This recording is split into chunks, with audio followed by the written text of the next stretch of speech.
એટલે આજથી 5000 વર્ષ પહેલા દુર્વાસા ઋષિએ અહીંયા દુર્વાસા ઋષિના આશ્રમમાં પોતાના આશ્રમમાં ગુરુગાદી સ્થાપી. બરોબર. પછી ભગવાનને દ્વારકા વયા ગયા. બરોબર. અમુક સમય પછી ભગવાનને રૂક્ષ્મણી આવ્યા. દુર્વાસા ઋષિને બહુ વિનંતી કરી અને ધરાએ કીધું કે હવે કાયમ માટે તમે દ્વારકા આવો, અમારે તમારી રોજ સેવા કરવી. બરોબર. એટલે દુર્વાસા ઋષિને લઈ અને ભગવાન અને રૂક્ષ્મણી દ્વારકા આવી ગયા. બરોબર.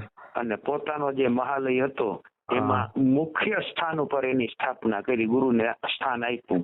બરોબર. એટલે આજની તારીખે તમે જો મંદિરે દર્શન કરવા આવ્યા હો દ્વારકામાં, તો દુર્વાસા ઋષિની નાનકડી ડેરી છે, પણ ઈ છે આખા મંદિર પરિસરની કેન્દ્ર બિંદુમાં વચ્ચોવચ. બરોબર. તમે જે બે ગેટ છે જે 56 પગથિયા વાળો અને ઓલો, એનું તમે મધ્ય કાઢશો એટલે દુર્વાસા ઋષિની ડેરી આવશે, દ્વારકાધીશનું મંદિર નહીં આવે, ભલે એનાથી ઊંચું રહ્યું. બરોબર. કારણ કે વચમાં કોણ બેહે? આપણામાં આજની તારીખ રિવાજ છે કે જે બધેથી મોટો હોય ને, જે વડીલ હોય એ વચ્ચેનું આસન લે. બરોબર. એટલા માટે કેન્દ્ર બિંદુ દુર્વાસા ઋષિને આપ્યું. ડેરી નાનકડી શું કામ રાખી? તો એ તો તપસ્વી છે, એને રાજસાત ને ઠઠ ને વૈભવ ના જોઈએ, એટલે દુર્વાસા ઋષિને એને અનુરૂપ આસન આપ્યું. બરોબર. હવે રોજ સેવા પૂજા કરે 2 માસ, તો ઋષિ ઉદાર છે ગુરુજી. પછી એની પૂછ્યું કે હવે અમારી સેવામાં ગુરુદેવ કઈ કમી છે કે તમે ઉદાસ કેમ છો? બરોબર. દુર્વાસા ઋષિએ કીધું કે તમે કીધું એમાં ગુરુ ગાદી ને ગુરુપીઠ સ્થાપી, હવે સાચવવા વાળું તો કોઈ છે નહીં, બધું તો ધૂળધાણી થાય છે, તીર્થનો વિનાશ થાય છે, હું તો અહીંયા આવતો રહ્યો છું, સાંભળવાનું છે ને. એટલે ભગવાને કીધું તો ગુરુદેવ મારી પાસે ઘણા બ્રાહ્મણો છે, એમાંથી તમને તમારા સ્થાનને અનુરૂપ જે બ્રાહ્મણ યોગ્ય લાગે એને પસંદ કરો. બરોબર. તમારી સાક્ષીમાં હું એને મારા ગુરુ તરીકે સ્વીકારું છું. બરોબર. એનું હું ગુરુ પૂજન કરું અને ઈ ગુરુ ગાદી તમે એને સોંપો. બરોબર. એટલે ભગવાને બધા બ્રાહ્મણોને બોલાવ્યા, એમાંથી એક બ્રાહ્મણ બાળકને દુર્વાસા ઋષિએ પસંદ કર્યું. બરોબર. એટલે દુર્વાસા ઋષિની સાનિધ્યમાં ભગવાને એનું પોતાના ગુરુ તરીકેનું પૂજન કર્યું, કારણ એને પોતાના ગુરુની ગાદી સંભાળવાની હતી દુર્વાસા ઋષિને. બરોબર. ગુરુ પરંપરા ચલાવવાની છે બ્રાહ્મણ બાળકે. એટલે ભગવાને એને પોતાનો ગુરુ માન્યો, વચન દીધું કે આજથી તું અને તારા વંશજોને હું ગુરુ તરીકે માન્યતા આપું છું. બરોબર. ગુરુ પૂજન કરી બ્રાહ્મણને મૂક્યો પિંડારામાં. અને ઈ જે આજ 5000 વર્ષથી વંશજો ઈ અમે પિંડારિયા ઠાકર. બરોબર. આજની તારીખ સુધીમાં ટૂંકમાં આપણે આ જે પિંડારા ક્ષેત્ર આખું ઓલું કર્યું, જે બધો જસ આપ્યો એ કૃષ્ણ ભગવાને નથી લીધો, પણ દુર્વાસા ઋષિને અને આ બધા બ્રાહ્મણોને આપ્યો. કારણ કે ગુરુ મહિમાથી તો કોઈ વર્ણન જ નથી, ગુરુથી મોટું કોઈ નથી, ભગવાને નહીં. કારણ કે ભગવાન પોતે અવતાર લે તો એની ગુરુ ધારણ કરવા પડ્યા છે. રામા અવતાર લ્યો કે કૃષ્ણ અવતાર, મોટામાં મોટા 2 અવતાર છે, એને પોતાના ગુરુ જ રાખવા પડ્યા છે. બરોબર. એટલે એને જ કીધું ને મારાથી મારા ગુરુ મોટા છે, ગુરુથી મોટો હું નથી. એટલે ગુરુને આગળ કરે, નહીં તો. એટલે ઈ રીતે સોંપ્યું. હવે ઈ પછી અમુક સમય ગયો એટલે ભગવાને દેહોત્સર્ગ કર્યો પ્રાચીને બેકડે. દુર્વાસા ઋષિ સમાધિ લીધી ને એના 2500 વર્ષ વયા ગયા. બરોબર. ત્યારે હિન્દુ ધર્મનો લોપ થઈ ગયો, તો બૌદ્ધ ધર્મનો પ્રભાવ વધી ગયો. યજ્ઞ યાગાદી બંધ થયા, આપણા વેદો લુપ્ત થઈ ગયા, વૈદિક સંસ્કૃતિ નાશ કરી નાખી બૌદ્ધોએ. એટલે સનાતન ધર્મની પુનઃ પ્રતિષ્ઠા માટે અને વેદોની પુનર્ગઠન માટે થઈને ભગવાન મહાદેવે દક્ષિણ ભારતમાં બ્રાહ્મણને ઘેર જન્મ લીધો, નામ ધારણ કર્યું શંકર. બરોબર. એને આપણે બધા આદિ શંકરાચાર્ય કહીએ છીએ. એટલે એની પોતાની યોગ શક્તિથી ધર્મનો પ્રચાર કર્યો, સનાતન ધર્મ પાછો સ્થાપ્યો, બૌદ્ધ ધર્મને હટાડ્યો, યજ્ઞ યાગાદી ક્રિયાઓ શરૂ કરીને વેદોને પાછા ગઠિત કર્યા, પુનર્ગઠિત. બરોબર. આખા ભારતમાં ભ્રમણ કરતા કરતા શંકરાચાર્ય પિંડારે આવ્યા, ત્યારે દુર્વાસા ઋષિના આશ્રમની જગ્યાએ અમારા એક વડીલ આ ગુરુપીઠના ગાદીપતિ તરીકે સેવા આપતા. ત્યાં તો બધું જીર્ણ શીર્ણ થઈ ગયું હતું, કારણ કે ભગવાનના ગયા પછી 2500 વર્ષ વયા ગયા, દરિયો ઘણો બધો આગળ આવી ગયો હતો. અનેક વાવાઝોડા આવ્યા, હા. ધરતીકંપો આવ્યા, બધું જીર્ણોચ્છાર તો માનવ વસ્તી ત્યાંથી વહી ગઈ હતી. હા બરોબર. હા એટલે શંકરાચાર્યએ અમારા વડીલને આજ્ઞા કરી આજથી 2500 વર્ષ પહેલા બરોબર.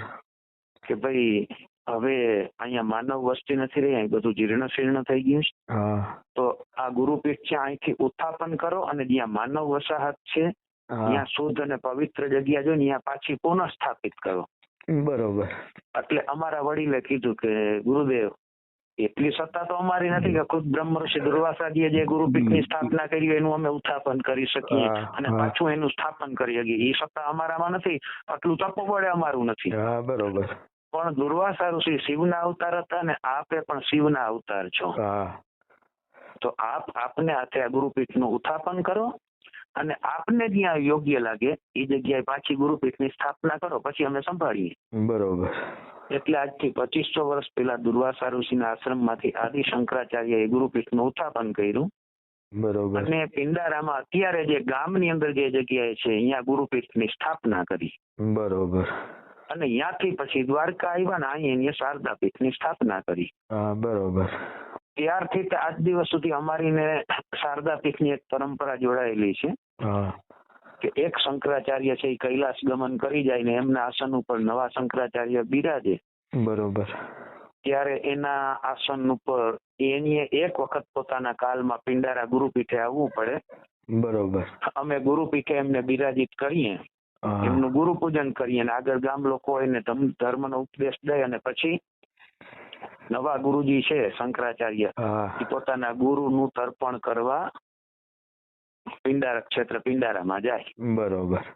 ટૂંકમાં એક બરોબર. વખત ગમે ઈ આપણે ત્યાં ગાદીપતિ થાય તો એને અહીં આવવું પડે ફરજિયાત એમ. આ પિંડારા આવવું પડે. હા. તો મારી સાંભળવામાં 2 શંકરાચાર્ય આવી ગયા છે. એક તો હમણાં જેને કૈલાસ હા. ગમન કર્યું સ્વરૂપાનંદ સરસ્વતી, હા હા એની મને ગુરુ દીક્ષા આપી સ્વરૂપાનંદજીએ, મારા ગુરુ છે. બરોબર. એ 1992 માં આવ્યા હતા અને એના ગુરુ પૂજનમાં હું જ બેઠો હતો. બરોબર. પછી એમના ગુરુ હતા અભિનવ સચ્ચિદાનંદજી. હા. એ 1967 માં આવ્યા હતા, ત્યારે હું 7 વર્ષનો હતો. હા બરોબર. હા. એમના ગુરુ હતા ચંદ્રશેખરાશ્રમ સરસ્વતી, એ ઈસવીસન 1932 માં આવ્યા હતા પિંડારા. બરોબર. એનો લેખ છે અમારી પાસે. હા બધો હવે ઇતિહાસ તો હોય જ. સદાનંદજી હમણાં થયા છે, હા એ હવે આવશે અનુકૂળતા. હા. સદાનંદજી 79 માં શંકરાચાર્ય છે. હા આની પેલાના 78 પિંડારા આવી ગયા છે. બરોબર. ટૂંકમાં જે આવે એને એક વખત પિંડારા આવવું પડે એમ ફરજિયાત એને હા. જેવું. હા. કે ઈ રીતે પિંડારાનું મહત્વ આપણે જે ખરેખર તો દ્વારકા કરતા વિશેષ ગણીએ તો પણ હાલે ને. કોઈ સવાલ જ નથી ને કોઈ. હા એટલે કારણ કે ભગવાને ખુદે મહિમા બતાવ્યો છે. હા ખુદ ભગવાનને જે ટૂંકમાં બધું કર્યું એમ કહીએ તો હાલે આપણે. હા, કારણ કે એને ગુરુ મહિમા ગાવો તો સનાતન ધર્મમાં સત્યતા ઉપર લઈ જવાના હતા. હા બરોબર. કૃષ્ણમ વંદે જગતગુરુમ, જગતગુરુ કૃષ્ણને કીધા, સમજી લેજો. કોઈને જગતગુરુ નથી કીધા. હા કૃષ્ણ ભગવાન જગતગુરુ કૃષ્ણ છે. હા દ્વારકાધીશ ના જગત ના પિતા કે જગતગુરુ જે કઈ નહીં, જગતગુરુ. હા કૃષ્ણમ વંદે જગતગુરુમ. ગુરુ. હા તો જગતગુરુ ના એ ગુરુ હા એ કોણ બની શકે? વિચાર કરો તમે. સવાલ જ નથી આવતો ને. તો જગતગુરુના ગુરુ મહાદેવ બની શકે. હા કારણ ગુરુ પરંપરા સ્થાપિત તો મહાદેવે કરેલી છે. હા બરોબર. એટલે જ મહાદેવને આદિ ગુરુ કીધા છે. હા ગુરુ પરંપરા સ્થાપના સપ્તઋષિને પેલું જ્ઞાન આપ્યું. હા બરોબર. મહાદેવે. હા કે જયારે કાલગણના નથી, મહાદેવે કુંવારા હતા તેથી. હા બરોબર. સતી હારે પૈણા નતા. હા તો જે આદિ ગુરુ છે એ જગત ગુરુ ના ગુરુ થઈ શકે. હા હવે દુર્વાસા છે શિવનો અંશ અવતાર. હા અત્રિ ઋષિ ને અનુસૂયા માતાનું સંતાન. હા બરોબર.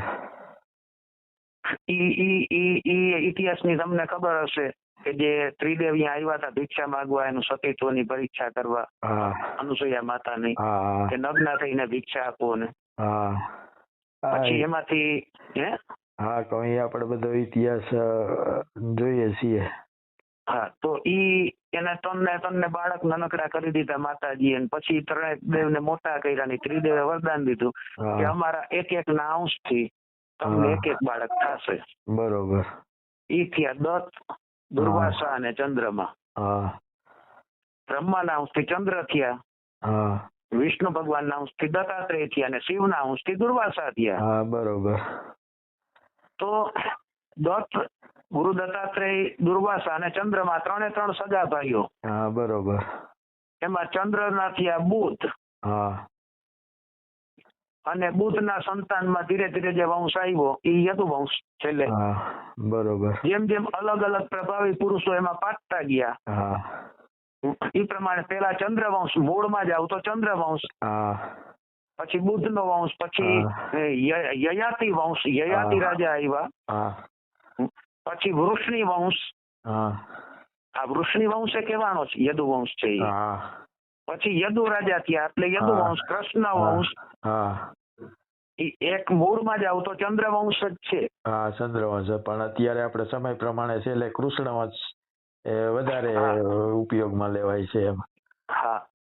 એટલે એમાં કૃષ્ણ વંશમાં એકલા કૃષ્ણનો સીધી લીટીનો એક વંશ નથી, એ બહુ ડિટેલમાં ચર્ચા છે. એની તો અનેક પક્ષાણીઓ હતી, બધી ગર્ભવતી હતી, એના ગર્ભ બચી ગયા હતા. એમાંથી અલગ અલગ પત્નીના અમુક સત્યભામાના થયા છે, અમુક રૂક્ષ્મણીજીના થયા છે, અમુક જાંબુવંતીજીના થયા છે. પણ એ બધો મેળ યદુવંશમાં આવે છે. મેન મૂળ ટૂંકમાં આપણે મૂળ સ્થાન કહીએ તો આ યદુવંશ, કૃષ્ણ સૌથી મૂળમાં જ આવતો ચંદ્રવંશ. ચંદ્રવંશ. બસ આખી ચંદ્રવંશમાં બધું ભેગું થઈ જાય. ભેગું થઈ જાય. આ દત્ત, દુર્વાસા અને ચંદ્રમા. એટલે કૃષ્ણએ પોતાના પૂર્વજને ગુરુપદ આપ્યું છે એક રીતે જોવું તો. દુર્વાસા ઋષિ એટલે એના પૂર્વજ થયા, કારણ કે ચંદ્રવંશમાં આવ્યા કૃષ્ણએ જન્મ લીધો છે. અને ચંદ્રમાંથી દુર્વાસાજીના ભાઈ. આમ છેડા મળે છે આયર. અને પછી મૂળ આમ આપણે કહીએ ને કે મૂળ અલગ અલગ થતા જાય પણ થળ એક જ છે એના જેવું. થળ એક જ આવે છે. હવે ઈ પછી ઈ ગુરુપીઠની પરંપરા અમે જાળવી છે આજની તારીખે. એ વસ્તુ આવે છે કે યાત્રિકો આવે એટલે ગામમાં જ આવવું પડે, સીધું કાંઠે ન જવાય તીર્થ ક્ષેત્રમાં. બરોબર. અમારી ગાદી છે દુર્વાસા ઋષિની સ્થાપેલી, જે આદિ શંકરાચાર્ય પુનઃ સ્થાપિત કરી, અહીંયા આવે. અમે ગાદીની બાજુ, ભલે અમે અહીંયાના ગાદીપતિ જ છીએ. બરોબર. અમે કોઈ દિવસ ગાદી ઉપર બેસતા નથી, અમારી જાતને અમે ગાદીપતિ નથી માનતા. બરોબર. એક વ્યવસ્થા સંભાળી એના જેવું ટૂંકમાં. એક એના પ્રતિનિધિ તરીકે અમે આશીર્વાદ આપીએ, કારણ કે અમારા આશીર્વાદ વિના એનું કોઈ કાર્ય જ સિદ્ધ ન થાય, એવો એક ધાર્મિક મહિમા છે. અને હોવો જ જોઈએ એમાં કોઈ.